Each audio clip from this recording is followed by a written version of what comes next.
Good counter. Now hit them again. 3 down. You always survive when nothing else does.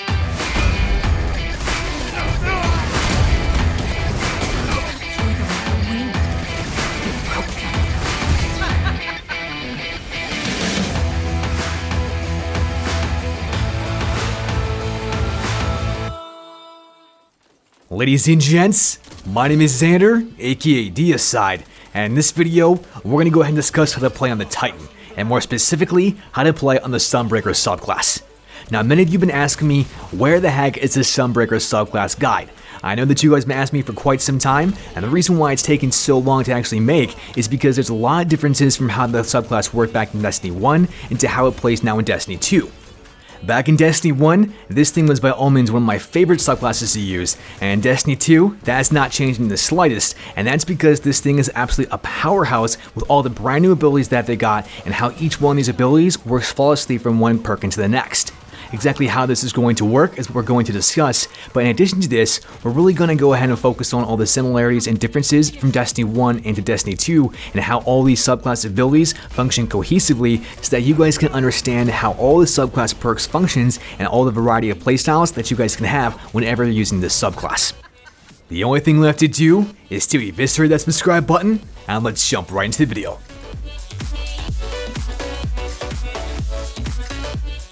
Regardless of whatever kind of subclass that you guys happen to be using, the number one most pivotal thing that you have to understand about that subclass is how to maneuver on it because you're doing it 24/7. With the Sunbreaker subclass, you have one of 3 options, and that's either to use a high lift, a catapult lift, or a strafe lift. With a high lift, this is a jump ability that launches you into the air to get greater heights. With a catapult lift, this is another jump ability that launches you into the air with a strong initial burst of momentum. The final option that you guys can choose from is called Strafe Lift, and that's a jump ability that launches you into the air with strong directional control. Of all 3 of these jump abilities, you're only really going to utilize a Catapult Lift or a Strafe Lift, and let me explain why. With a Catapult Lift, that gives you that strong initial burst of momentum, and this is exactly what you want to have if you want to get behind cover faster, or if you want to get into the air faster, as those 2 options are very pivotal to have, especially when you are in gunfights, and that needs you to get into the air or allow you to get behind cover very quickly. In contrast to this, you also have on the Strafe Lift, and that's very nice to give you that strong directional control, and it's fantastic for covering horizontal distances the fastest. So between these 2 jumps, you really have that strong potential to get behind cover with Catapult Lift, or you have the option to cover horizontal distances faster with a Strafe Lift. The reason that you don't want to use the high lift is because you can only get to greater heights, and in all honesty, that doesn't really come into play within PvP too often. You're never really trying to get over doorways, or you're never really trying to do anything else like that, and so what you're primarily focused on is either getting in or out of cover very quickly, aka Catapult Lift, or covering the largest horizontal distance the fastest, aka Strafe Lift.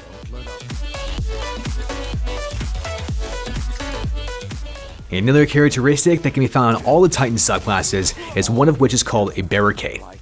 You either have the option of using a Towering Barricade or a Rally Barricade, both of which are used entirely differently, and so let me explain all the pros and cons of using each one of these barricades. With a Towering Barricade, you can summon a large barrier that can then be used to reinforce a position from behind cover, or it can also seal off corridors for a very short period of time. And inversely related to this is a Rally Barricade, and that summons a small barrier that allows you to peek over it, while at the same time instantaneously reloading your weapon as long as you're aiming down the sights. So right here, we can already see a huge drastic difference from one barricade into the next. A Towering Barricade is meant not only to seal off corridors, but it's also meant to give you that instantaneous cover and a shield so that you can go ahead and reload a weapon possibly, or just regroup with your other teammates. A Rally Barricade is a very small shield, and it's meant to hold down a position so that you and your allies can automatically reload your weapons, and that's more along the lines of using it to hold down capture points like A, B, or C in Control. My personal preference is to use a Towering Barricade, and that's because I'm a very aggressive player. I like to be able to hold off an entire corridor so that someone can't walk through that, because if they do, then all I have to do is simply melee them once and they're dead instantaneously. What it also does is allows not just me, but my teammates as well, to focus on different choke points within the map. This ultimately allows us to have more vantage points, and that really entails more team shotting for a very fast time to kill on multiple Guardians. With a Rally Barricade, this is clearly not the case, and like I said from earlier, it's meant for holding down a position rather than being very aggressive.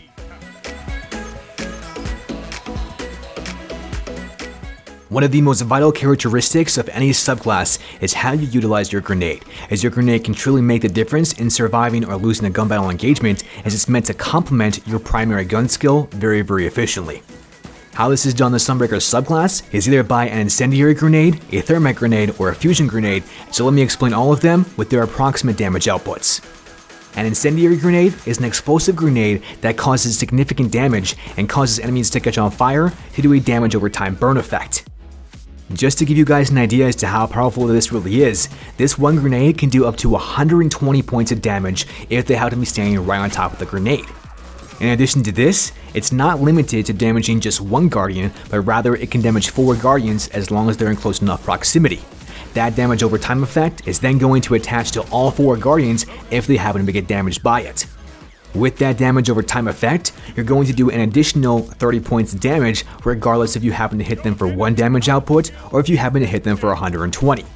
Ultimately, what this means is that this one grenade can do up to 150 points of damage just from the grenade alone. The next grenade that we have is one that's called a thermite grenade, and the thermite grenade is an explosive grenade that sends forward a burning line of fire. With this particular grenade, the most damage comes initially, and that only happens if you happen to have the grenade land directly on the enemy guardian's feet. If they're not even close into the proximity of the explosion, then they're really not going to be damaged that much. But the good news here is that with the thermite grenade, you actually have the potential to hold down a control area.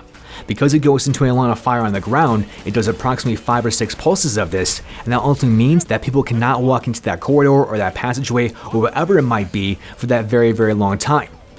This ultimately means that you have that choke point covered and you can worry about something else or some other type of direction that the enemy might be coming from with this thermite grenade active.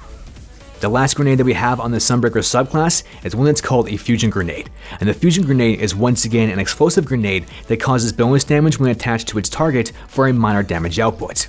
So of all 3 of these grenades, the fusion grenade actually was the most popular back in Destiny 1, but since its return back in Destiny 2, it is by all means the weakest. If you don't happen to attach it to an actual guardian, the damage from this grenade only does a minimal amount, and it also incurs that you actually have to have at least 2 additional shots from a hand cannon or an auto rifle or whatever it might be. If you were to ask me, I would pick the incendiary grenade, and the reason for this is because that grenade can do the most damage and it can damage the most guardians at the exact same time. However, I will have to note that it's going to take a little bit of practice for you guys to actually get the hang of this grenade, because this grenade is effective after its first initial bounce. So you really had to get the hang of this thing once you go ahead and bounce it off the walls or the ceiling or whatever it might be, as that bounce distance, it does take a little bit of time to get, but as soon as you understand that, I guarantee you that you're making a lot of guardians absolutely incinerate from this particular grenade.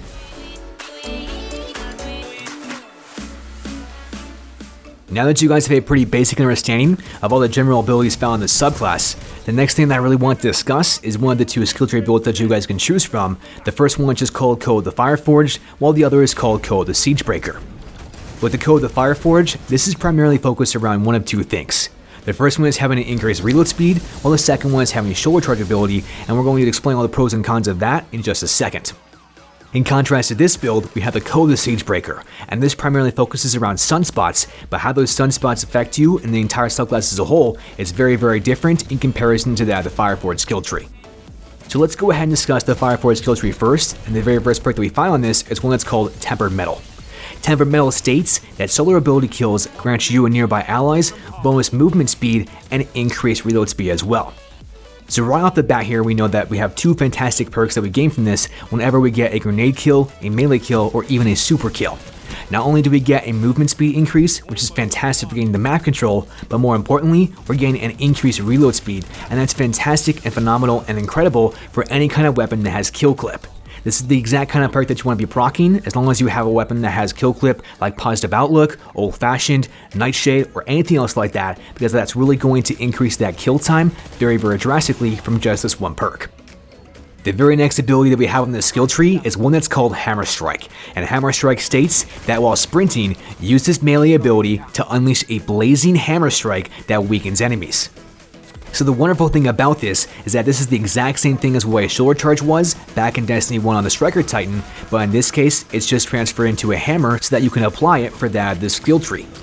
The reason why I like to have on this particular ability is not for the actual damage output that it does, but rather for a maneuverability standpoint. The excellent thing about this particular perk is that as soon as you start to have that sprint and that sprint mechanic is engaged, you can apply Hammer Strike, and this is then going to allow you to go into a third-person perspective. This third-person perspective is fantastic for seeing around corners so that you kind of get an idea of what's around that corner before you actually engage enemy guardians, or just to even see if they're there in general. This is a marvelous ability that's really underrated, and it's one of the fantastic things that you guys really need to note. The last two perks found in this Fireforge skill tree really go together, and so I want to explain both of them at the exact same time. The first one is called Vulcan's Rage, and Vulcan's Rage states that Hammer of Soul hammers shatter into explosive molten embers upon impact. In conjunction with this perk, we have a second perk, and that's called Battle Forge. And Battle Forge states that enemies killed by Hammer of Soul explode. So right here we can already see that whenever we're in our super, the hammers become cynical and exploding, incinerating balls of fire that are going to not only explode, but also shatter upon impact. It's fantastic because what that shattering does is it makes it so that it's very applicable to hit multiple guardians within that same radius as soon as you toss one hammer. At the exact same time, they're exploding, and so once again, that radius then doubles so that you can hit more guardians with a single hammer, and so whenever you're in your hammer super, it becomes very efficient to hit many guardians, getting lots of team wipes. Now that you guys understand and grasp all the perks found in the Fireforge skill tree, the next skill tree that we have to talk about is called the Siegebreaker, and the very first perk that we can find on this skill tree is one that's called Mortar Blast. Mortar Blast states that striking an enemy with this melee ability releases a solar explosion, setting nearby enemies on fire. So not only does this melee ability instantaneously do a massive damage output of approximately 90 points of damage, but once again it does a damage over time effect. In addition to this, not only are you doing a damage over time effect, but more likely than not, you actually send enemy guardians flying cross-map just from the melee ability alone. So what this ultimately does is it puts massive distance between you and enemy guardians while they're burning, taking damage, and you then have the potential to either finish them off with 1v1 gun skill or by going into cover if you happen to be weak, and once again, they're still taking damage. So as soon as you get your health back, you can then pop out from behind cover and finish that enemy guardian off, no problem whatsoever, and this is only done from a melee ability. The next ability that we have on this that functions very nicely with it is one that's called Sun Warrior, and Sun Warrior states that solar ability kills restore your health.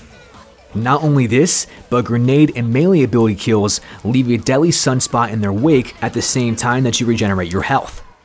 So right here, you guys can already see that whether or not you get a melee kill from Mortar Blast, or whether you get a grenade kill from the incendiary grenade, you're automatically going to instantaneously regenerate your health and at the exact same time cause a deadly sunspot.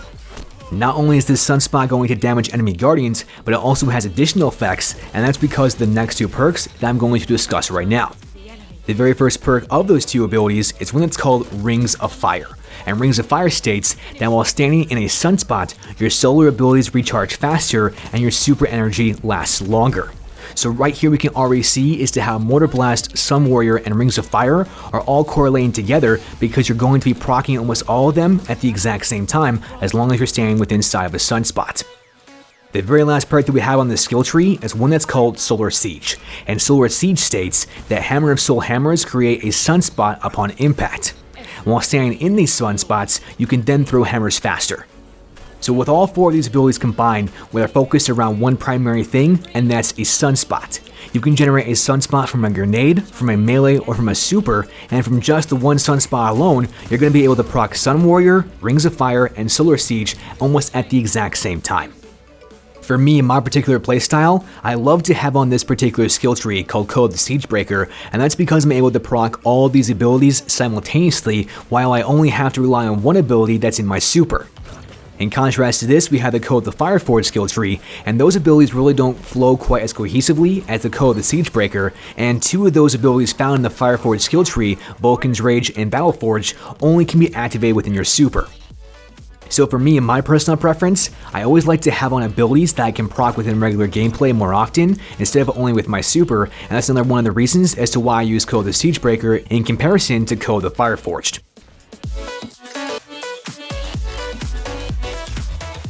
The very last thing that I want to discuss about the Sunbreaker subclass is for you guys to know and understand and grasp on how to utilize the super effectively, and let me explain how. So the very first thing that you guys have got to note is that the Sunbreaker super is a roaming super, and thus you have got to pop your super behind cover. This can be done either in the air or it can be done on the ground, and it really doesn't matter whichever one that you guys happen to choose, just as long as you're doing one of the two. As soon as you do so, the very next thing that I want you to do is come from out of the cover and go directly airborne. As soon as you go airborne, this is going to do one of two things. It's going to not only make you a much harder target to hit, because an airborne target is very hard to predict exactly where they're going to maneuver, and that's because it gives you the option to go up, down, left, right, allowing you to become more evasive. While you guys are airborne, I then want you to locate and focus on one particular guardian.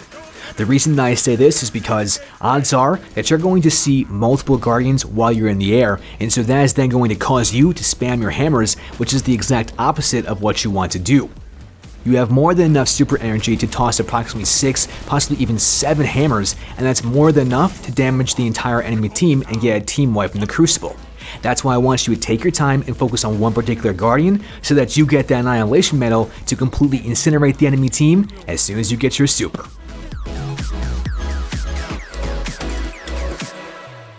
Upon analyzing and discussing and looking very analytically at all of the potential options within the Sunbreaker skill tree, you now have a very solid understanding as to how to utilize this thing so that the subclass caters to your particular playstyle and fits you to a T. With all these possibilities, it really is limitless, but just note that for a very aggressive playstyle like mine, then what I would suggest that you guys do is you have on the strafe ability, from that the jump, you have on the towering barricade, followed by the incendiary grenade, and of course the code the Siegebreaker skill tree. Now just because that's how I run the skill tree, doesn't mean that you have to do the exact same thing, and so what I really want you guys to do is to test out the different abilities so that you can really grasp and understand as to what fits your playstyle the best. As soon as you do so, by all means, I want to hear all about that stuff down in the comment section below, as I'm very intrigued to hear all the different types of playstyles in which you guys are going to utilize the Sunbreaker skill tree to its fullest. Lastly, go ahead and check out some of my other new videos, as you guys can see right there on the screen. If you happen to enjoy this one, then you're definitely going to enjoy those as well. That's pretty much all that I've got for you as of right now, and so as always, deislayers, great gaming, until next time.